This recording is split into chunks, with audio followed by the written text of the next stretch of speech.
Claire of Clarity Horsemanship discussing a hot topic in the equine industry right now, whether negative reinforcement is bad.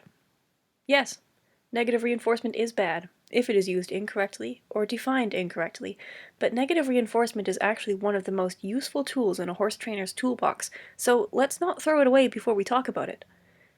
Negative reinforcement gets a bad rap in the horse world right now, but not because it is bad in itself, but because we are bad at defining our terms. Remember, behavioral sciences in general, and equitation science in particular, are studied by, you guessed it, scientists. And scientists talk differently than we do.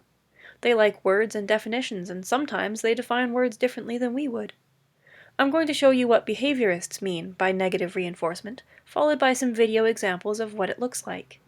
Then you can practice identifying where you use negative reinforcement, and I guarantee you do, even if you're trying to train positive only, and make sure you're using it properly.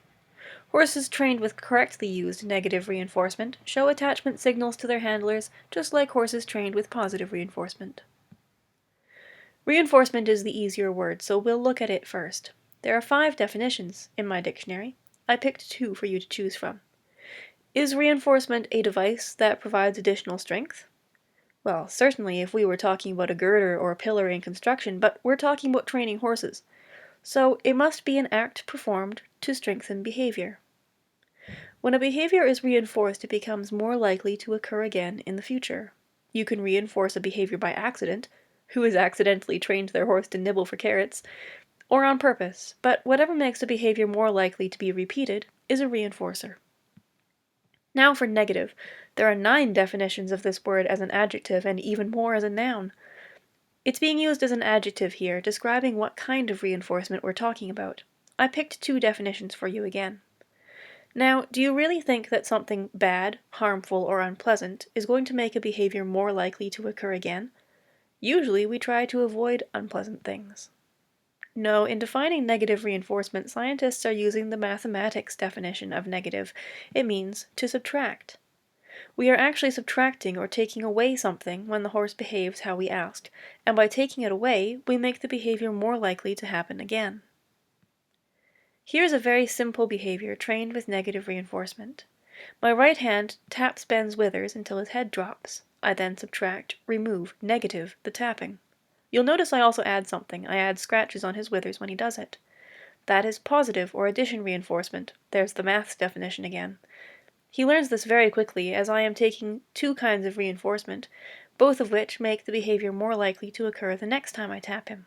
Now that doesn't look very bad, does it? Let's look at another. In this clip, Tesla has already learned to lift her knees while standing still from my dressage stick touching her above the knee. Now she is learning to do it while moving forward, which will eventually turn into the Spanish walk. Here we go.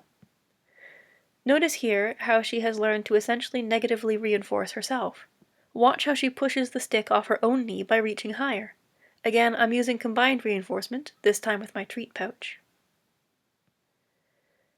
If you put a halter on a horse and lead it, you're using negative reinforcement. Anytime you touch a piece of equipment you've put on a horse, there is the potential to add pressure and remove pressure. If you tie a horse up, you aren't using negative reinforcement, but the ring the horse is tied to has no qualms about it. If the horse moves away, pressure is applied until it returns.